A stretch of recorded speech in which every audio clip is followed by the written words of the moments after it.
ओम उमा महेश्वराय नमः। आप सभी का हमारे YouTube चैनल पर हार्दिक स्वागत है। आज सुने सावन मास महात्म अध्याय 9 की कथा। आज की कथा में आप सुनेंगे जीवंतिका व्रत की कथा, साथ ही भगवान शिव की बहुत ही रोचक कहानी। यदि आपको वीडियो पसंद आए तो प्लीज़ लाइक अवश्य करें और चैनल को सब्सक्राइब करें, ज़्यादा से ज़्यादा शेयर करें। तो आइए भगवान शिव के चरणों में नमन करते हुए कथा को शुरू करते हैं। ईश्वर बोले, हे सनत कुमार, इसके बाद अब मैं शुक्रवार व्रत का आख्यान कहूँगा, जिसे सुनकर मनुष्य संपूर्ण आपदा से मुक्त हो जाता है। लोग इससे संबंधित एक प्राचीन इतिहास का वर्णन करते हैं। पांड्य वंश में उत्पन्न एक सुशील नामक राजा था। अत्यधिक प्रयत्न करने पर भी उसे पुत्र प्राप्ति नहीं हो सकी। उसकी सर्वगुण संपन्न सुकेशी नामक भार्या थी। जब उसे संतान न हुई तब वह बड़ी चिंता में पड़ गई। तब स्त्री स्वभाव के कारण अति साहस युक्त मन वाली उसने मासिक धर्म के समय प्रत्येक महीने में वस्त्र के टुकड़ों को अपने उदर पर बांधकर उदर को बड़ा बना लिया और अपनी प्रसूति का अनुकरण करने वाली किसी अन्य गर्भिणी स्त्री को ढूंढने लगी। भावी दैव योग से उसकी पुरोहित की पत्नी गर्भिणी थी। तब कपट करने वाली राजा की पत्नी ने किसी प्रसव कराने वाली को इस कार्य में लगा दिया और उसे एकांत में बहुत धन देकर वह रानी चली गई। उसके बाद रानी को गर्भिणी जानकर राजा ने उसका पुंसवन और अनवलोभन संस्कार किया। 8वां महीना होने पर श्रीमंतोन्नयन संस्कार के समय राजा अत्यंत हर्षित हुए। इसके बाद उस पुरोहित पत्नी का प्रसव काल सुनकर वह रानी भी उसी के समान सभी प्रसव संबंधी चेष्टाएं करने लगी। पुरोहित की पत्नी चूंकि पहली बार गर्भवती थी, अतः प्रसूति कार्य के प्रति वह अनभिज्ञ थी और केवल प्रसव कराने वाली दाई के ही कहने में स्थित थी। तब उस दाई ने पुरोहित पत्नी के साथ छल करते हुए उसके नेत्रों पर पट्टी बांधी और प्रसव के समय उसके पैदा हुए पुत्र को किसी के हाथ से रानी के पास पहुंचा दिया। इस बात को कोई भी नहीं जान सका। उसके बाद रानी ने उस पुत्र को लेकर ये घोषित कर दिया कि मुझे पुत्र रत्न की प्राप्ति हुई है। इन सबके बाद दाई ने पुरोहित की पत्नी के आंखों की पट्टी खोल दी। दाई अपने साथ मांस का एक पिंड लाई थी और उसने वह उसे दिखा दिया। फिर उसके सामने आश्चर्य तथा दुख प्रकट करने लगी कि ये कैसा अनिष्ट हो गया और कहने लगी कि अपने पुरोहित पति से इसकी शांति जरूर करवा लेना। कहने लगी कि संतान नहीं हुई कोई बात नहीं, पर तुम जीवित हो, ये अच्छी बात है। इस पर पुरोहित पत्नी को अपने प्रसव के स्पर्श चिंतन से बहुत संदेह हुआ। ईश्वर बोले, राजा ने पुत्र जन्म का समाचार सुना, जात कर्म संस्कार कराया और ब्राह्मणों को हाथी, घोड़े तथा रथ आदि प्रदान किए। राजा ने कारागार में पड़े सभी कैदियों को प्रसन्नता पूर्वक मुक्त करा दिया। उसके बाद राजा ने सूतक के अंत में नामकर्म तथा अन्य सभी संस्कार किए। उन्होंने पुत्र का नाम प्रियव्रत रखा। हे सनत कुमार, सावन मास के आने पर पुरोहित की पत्नी ने शुक्रवार के दिन भक्तिपूर्वक देवी जीवंतिका का पूजन किया।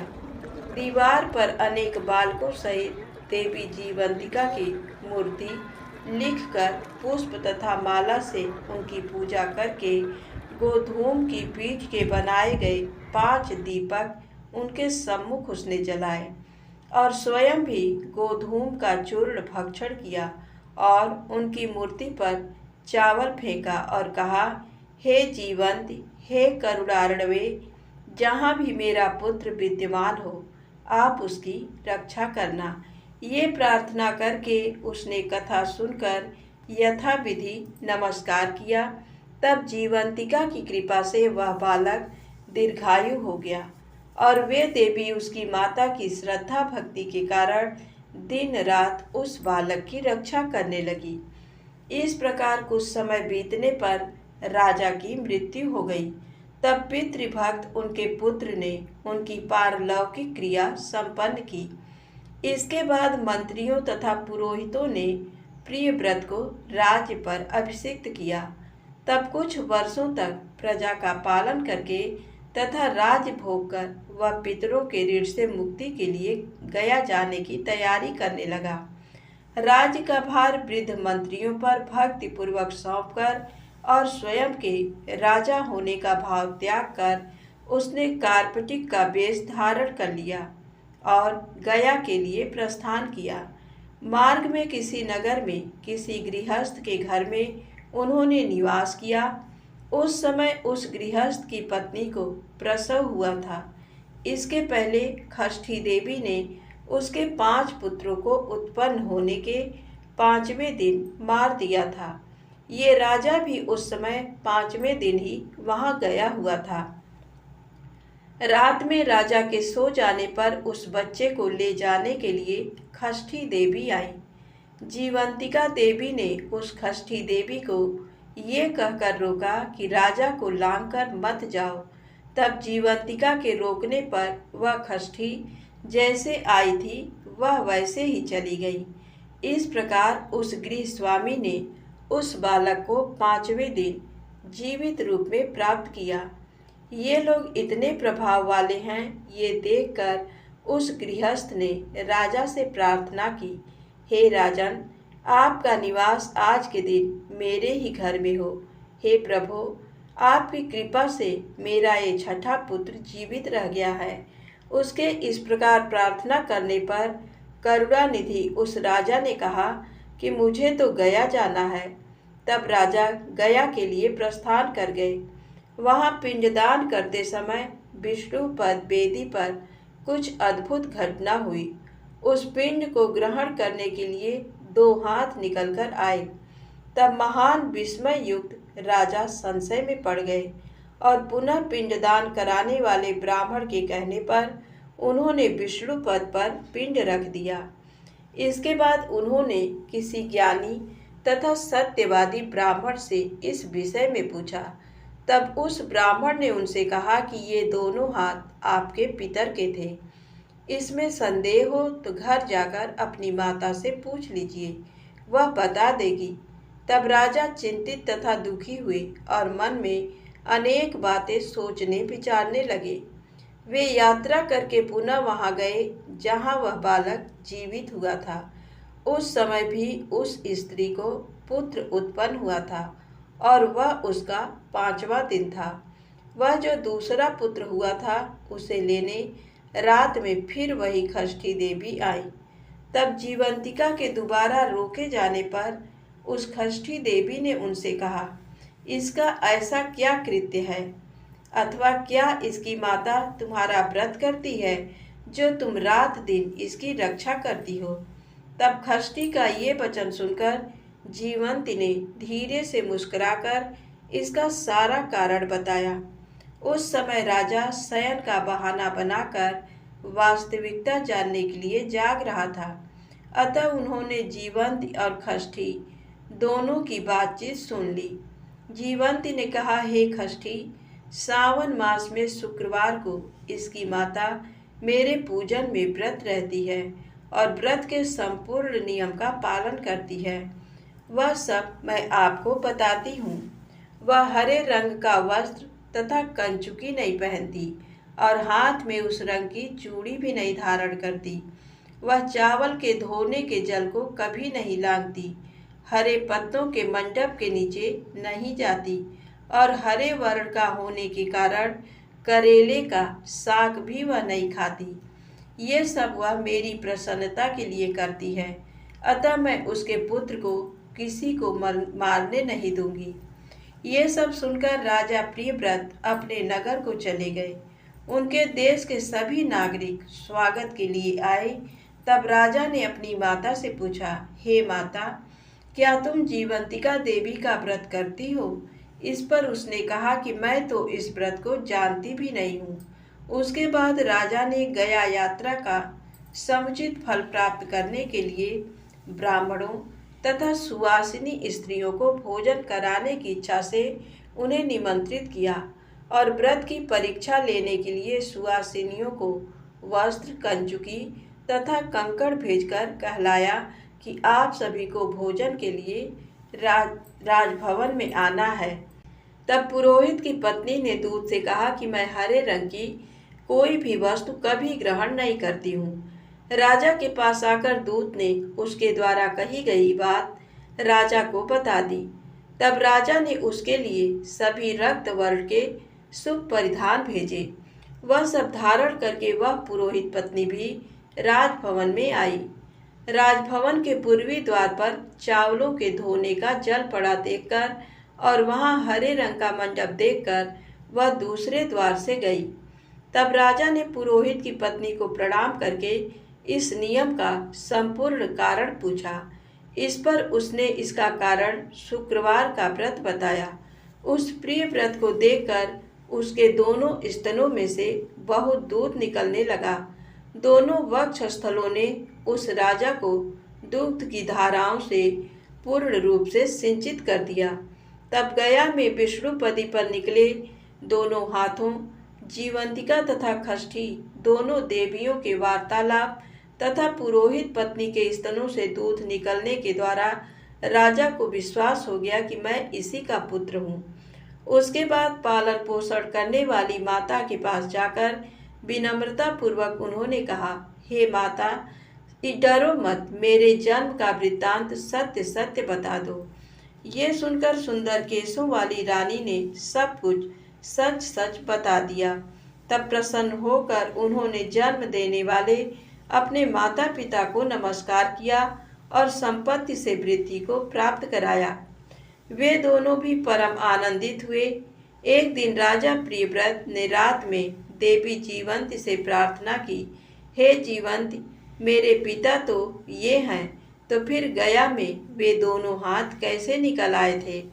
तब देवी ने स्वप्न में आकर संशय का नाश करने वाला वाक्य कहा, हे प्रियव्रत, मैंने तुम्हें विश्वास दिलाने के लिए ही ये माया की थी, इसमें संदेह नहीं है। हे सनत कुमार, ये सब मैंने आपको बता दिया।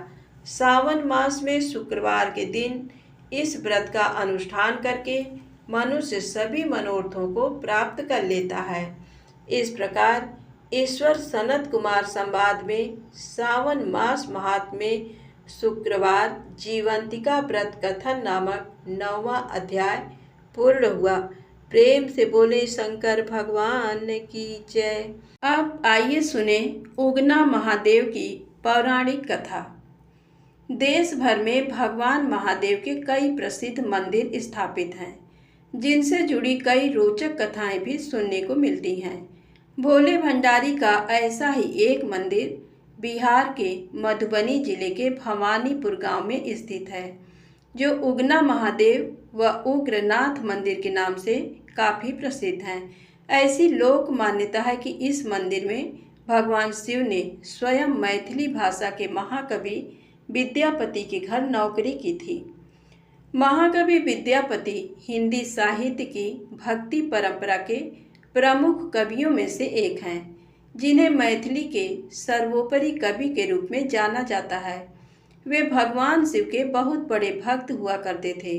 उन्होंने भगवान शिव पर अनेकानेक गीतों की रचना की है। मान्यताओं के अनुसार जगत व्यापी भगवान शिव विद्यापति की भक्ति व रचनाओं से बेहद प्रसन्न होकर स्वयं एक दिन वेश बदलकर उनके पास चले आए थे। उनके साथ रहने के लिए भगवान शिव विद्यापति के घर नौकर तक बनने के लिए तैयार थे। उन्होंने अपना नाम उगना बताया था। दरअसल कवि विद्यापति आर्थिक रूप से सबल नहीं थे, इसलिए उन्होंने उगना यानी भगवान शिव को नौकरी पर रखने से पहले मना कर दिया। मगर फिर शिव जी के कहने पर ही सिर्फ 2 वक्त के भोजन पर उन्हें रखने के लिए विद्यापति तैयार हो गए थे। ऐसी कथा है कि जब एक दिन विद्यापति राजा के दरबार में जा रहे थे, तो तेज गर्मी व धूप से विद्यापति का गला सूखने लगा, मगर आसपास जल नहीं था। इस पर साथ चल रहे विद्यापति ने उगना यानी शिव जी से जल लाने के लिए कहा। तब शिव ने थोड़ा दूर जाकर अपनी जटा खोली व एक लोटा गंगा जल ले आए। जल पीते ही विद्यापति को गंगा जल का स्वाद आया। उन्होंने सोचा कि इस वन के बीच ये जल कहाँ से आया। इसके बाद उन्हें संदेह हुआ कि कहीं उगना स्वयं भगवान शिव ही तो नहीं है। उन्होंने शिव के चरण पकड़ लिए तो शिव को अपने वास्तविक स्वरूप में आना पड़ा। इसके बाद शिव जी ने महाकवि विद्यापति के साथ रहने की इच्छा जताई और उन्हें बताया कि वह उगना बनकर ही साथ रहेंगे। उनके वास्तविक रूप का किसी को पता नहीं चलना चाहिए। इस पर विद्यापति ने भगवान शिव की सारी बातें मान ली। लेकिन एक दिन उगना द्वारा किसी गलती पर कवि की पत्नी शिव जी को चूल्हे की जलती लकड़ी से पीटने लग गईं। उसी समय विद्यापति वहां आ गए और उनके मुख से निकल गया कि ये तो साक्षात भगवान शिव हैं और तुम इन्हें मार रही हो। मगर विद्यापति के मुख से जैसे ही ये बात निकली तो भगवान शिव अंतर ध्यान हो गए। इसके बाद अपनी भूल पर पछताते हुए कवि विद्यापति वनों में शिव जी को खोजने लगे। अपने प्रिय भक्त की ऐसी दशा देखकर भगवान उनके समक्ष प्रकट हुए और उन्हें समझाया कि मैं अब तुम्हारे साथ नहीं रह सकता, परंतु उगना के रूप में जो तुम्हारे साथ रहा उसके प्रतीक चिन्ह के रूप में अब मैं शिवलिंग के रूप में तुम्हारे पास विराजमान रहूँगा। उसके बाद से ही उस स्थान पर स्वयंभू शिवलिंग प्रकट हो गया। प्रेम से बोले उगना महादेव की जय हो। अब आइए सुने भगवान शिव के बैजनाथ धाम की कथा। पौराणिक मान्यता के अनुसार त्रेता युग में रावण ने शिव जी की तपस्या की थी। कठोर तप के बाद भी जब महादेव प्रसन्न नहीं हुए तो अंत में रावण ने एक एक कर अपने सिर काटकर हवन कुंड में आहुति देकर भगवान शिव को अर्पित करना शुरू कर दिया। 10वां और अंतिम सिर कट जाने से पहले शिव जी ने प्रकट होकर रावण का हाथ पकड़ लिया और एक वैद्य की तरह ही रावण के सभी सिरों को पुनः स्थापित करा दिया। रावण की तपस्या से प्रसन्न होकर शिव जी ने उसे वरदान मांगने को कहा। रावण ने कहा, मैं आपके शिवलिंग स्वरूप को लंका में स्थापित करना चाहता हूँ। शिव जी ने तथास्तु कहा और अंतर्ध्यान हो गए। अंतर्ध्यान होने से पहले शिव जी ने अपने शिवलिंग स्वरूप 2 चिन्ह रावण को देने से पहले कहा था कि इन्हें जमीन पर मत रखना। जब रावण लंका को चला तो रास्ते में गोकर्ण क्षेत्र में पहुंचा तो रावण को लघु शंका लगी। उसने बैजू नाम के ग्वाले को सब बात समझाकर शिवलिंग पकड़ा दिए और शंका निवारण के लिए चला गया। शिव जी की माया के कारण बैजू उन शिवलिंगों के वजन को ज़्यादा देर न सह सका और उन्हें धरती पर रखकर अपने पशु चराने चला गया। इस तरह दोनों शिवलिंग वहीं स्थापित हो गए। जिस मंजूषा में रावण के दोनों शिवलिंग रखे थे, उस मंजूषा के सामने जो शिवलिंग था वह चंद्रभाल के नाम से प्रसिद्ध हुआ और जो पीठ की ओर था वह बैजनाथ के नाम से जाना गया। धन्यवाद। प्रेम से बोले